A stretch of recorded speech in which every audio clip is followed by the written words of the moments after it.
नमस्कार दोस्तों, आज हम एक बहुत ही महत्वपूर्ण मुद्दे पर बात करेंगे। क्या शिक्षा, चिकित्सा और न्याय का निजीकरण होना चाहिए? क्या निजीकरण निम्न और मध्यम वर्ग के लिए ही सही होगा और इससे हमारी सामाजिक व्यवस्था पर क्या असर पड़ेगा?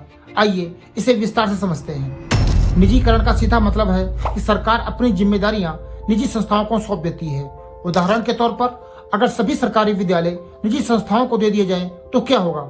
कुछ देर के लिए मान लेते हैं कि शिक्षा का स्तर बेहतर हो सकता है, पर इसकी कीमत क्या होगी? क्या एक गरीब किसान या मजदूर अपने बच्चों को लाखों की फीस देकर पढ़ा पाएगा? आइए सबसे पहले निजीकरण करने से पहले की रूपरेखा कैसे तैयार की जाती है, उसके पीछे कैसे यह सिस्टम काम करता है, इसे समझते हैं। बात 2010 की है, जब देश में यूपीए की सरकार थी।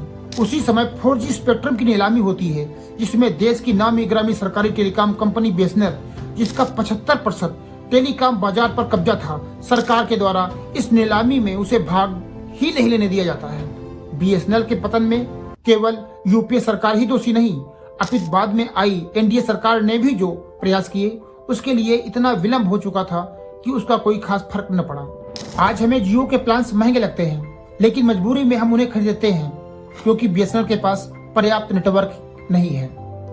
एक आध निजी संस्थाओं को छोड़कर शेष का उद्देश्य केवल पैसा कमाना होता है। इसके अलावा उनका समाज सेवा आदि से उनका दूर दूर तक कोई सरोकार नहीं होता। वो आती हैं सिर्फ पैसा कमाने के लिए। सरकारों की मिलीभगत से प्राइवेट टेलीकॉम कंपनियों ने जो बीएसएनएल के साथ किया, वही काम यह प्राइवेट निजी विद्यालय सरकारी स्कूलों के साथ करना चाहते हैं। इसे एक कहानी के माध्यम से समझते हैं। एक बार गॉड ने सोचा कि एक ऐसा जानवर बनाया जाए जो बहुत तेजी से दौड़ सकता हो, स्वच्छंद विचरण करता हो। उसने घोड़ा बनाया। घोड़ा धरती पर आता है और बहुत तेजी से दौड़ता है, स्वच्छंद विचरण करता है। गॉड उसे देख करके बहुत प्रसन्न होता है। उस घोड़े को इंसान ने भी देखा। इंसान को लगा कि किस प्रकार से यह घोड़ा मुझे मिल जाए। उसके लिए उसने एक तरकीब निकाली। वह रात को घोड़े के पास जाता है और घोड़े के पैर में रस्सी बांध देता है। सुबह होती है, घोड़ा दौड़ नहीं पाता है, बल्कि फुदकता है। इंसान तुरंत गॉड के पास में जाता है और गॉड से कहता है कि आपने जो ये घोड़ा बनाया है, ये बिल्कुल नकारा है, निकम्मा है, इसे दौड़ना भी नहीं आता है। गॉड आसमान से घोड़े को देखते हैं। गॉड को घोड़े के पैरों में बंधी हुई रस्सी दिखाई नहीं पड़ती है। गॉड को लगता है कि वास्तव में इस घोड़े के निर्माण करने में उसे गलती हो गई है। गॉड बहुत दुखी होते हैं। इंसान गॉड से कहता है कि आप ऐसा कीजिए, इस नकारा और निकम्मे जानवर को आप मुझे दे दीजिए। गॉड सहमति दे देते हैं और दूसरे काम करने लगते हैं। वह इंसान कुछ दिनों के बाद में घोड़े के पैरों में बंधी हुई रस्सी को काट देता है और उसे अपने नियंत्रण में लेकर के हवा में फर्राटेदार दौड़ लगाने लगता है। इस कहानी में जो गॉड है वह जनता का प्रतीक है, जो इंसान है वह निजी संस्थाओं का प्रतीक है और जो घोड़ा है वह सरकारी कर्मचारी है।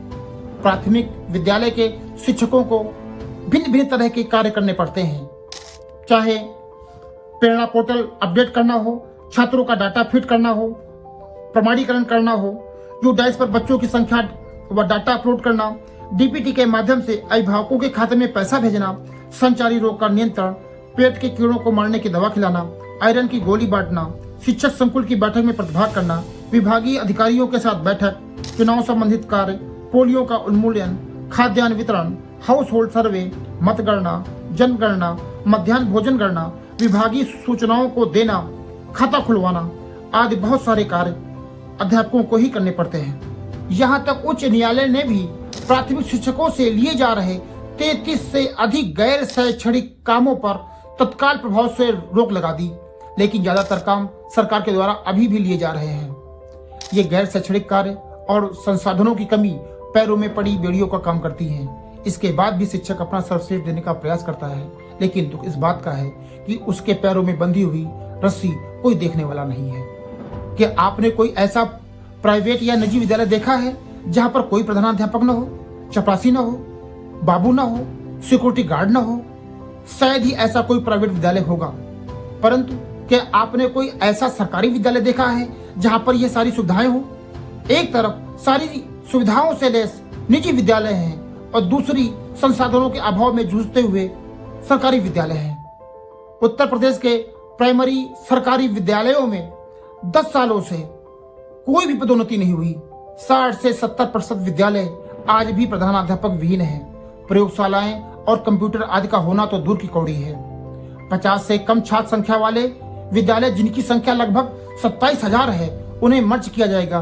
क्या जिन विद्यालयों में छात्र शिक्षक अनुपात से अधिक बच्चे हैं, उनके लिए नए विद्यालयों की खोलने की घोषणा हुई? नहीं। तो क्यों? जब हम सरकारी वर्सेस निजी विद्यालय की तुलना करते हैं तो हम इन संसाधनों की तुलना क्यों नहीं करते? बस एक आध कमियों को राय का पहाड़ बनाकर मीडिया में प्रसारित कराना, प्राथमिक शिक्षकों की छवि धूमिल करके बस एक सिनेरियो क्रिएट करना है कि प्राथमिक विद्यालय का शिक्षक नकारा है, जिससे प्राथमिक विद्यालयों के निजीकरण का मार्ग और आसान किया जा सके। जिस दिन इन सरकारी विद्यालयों का निजीकरण होगा, उसी के साथ ही साथ शिक्षा भी महंगी होगी, यह तय है। तब क्या एक गरीब या मध्यम वर्गीय परिवार यह खर्चा उठा पाएगा? इस पर भी तो विचार होना चाहिए। इन निजी संस्थाओं का उद्देश्य समाज सेवा करना नहीं, बल्कि केवल लाभ कमाना होता है। इन्होंने शिक्षा का व्यवसायीकरण कर दिया है। हर चीज आपको स्कूल से लेनी है। बुक्स आपको स्कूल से लेनी है, टाई आपको स्कूल से लेनी है, बेल्ट आपको स्कूल से लेनी है, जूते आपको स्कूल से लेने हैं, सब आपको स्कूल से लेने हैं। बस एक चीज है जो आप बाहर से ले सकते हैं, वह है एजुकेशन। इसके लिए आप बाहर से ट्यूशन लगवा सकते हैं। अगर ये प्राइवेट स्कूलों की तरह शिक्षकों से केवल शैक्षणिक कार्य और संसाधन उपलब्ध करा दिए जाए, तो मैं दावे के साथ कह सकता हूं कि 80% से अधिक प्राइवेट विद्यालय में ताला लग जाएगा। अगर निजी विद्यालय इतने ही अच्छे हैं तो MBBS डॉक्टर बनने के लिए सरकारी सीट्स के लिए मारामारी क्यों होती है? क्योंकि यहाँ ना मात्र फीस और योग्य अध्यापकों के द्वारा अच्छी शिक्षा मिलती है। जहाँ एक सरकारी विद्यालय MBBS की फीस औसतन 40 से 50 हजार लेते हैं, वही निजी विद्यालय 1.5 करोड़ से 2 करोड़ की मोटी फीस वसूलते हैं। मजेदार बात यह है कि जब तक सभी सरकारी विद्यालयों की सीटें भर नहीं जाती, तब तक एक भी एडमिशन इन्हें नहीं मिलता। क्यों? अगर आप इतने प्रतिभाशाली, इतने मेधावी हैं, तो आपके पास एडमिशन क्यों नहीं होते हैं?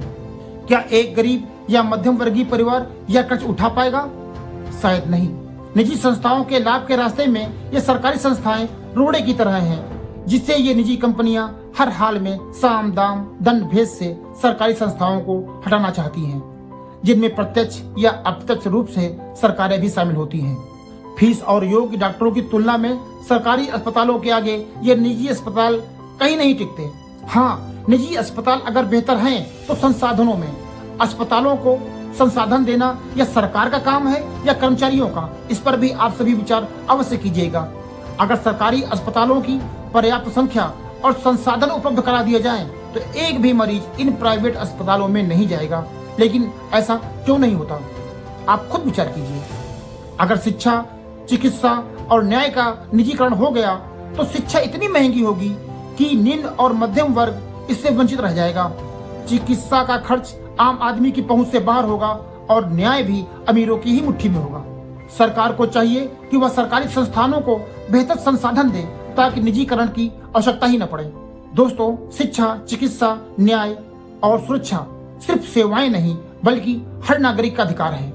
इनका निजीकरण पूरे देश के लिए महंगा साबित हो सकता है। सोचिए, समझिए और अपनी राय अवश्य दीजिए। अगर आपको यह वीडियो जानकारीपूर्ण लगी तो इसे लाइक करें, शेयर करें और चैनल को सब्सक्राइब करें। अगली बार फिर मिलेंगे एक नए मुद्दे के साथ। तब तक के लिए नमस्कार।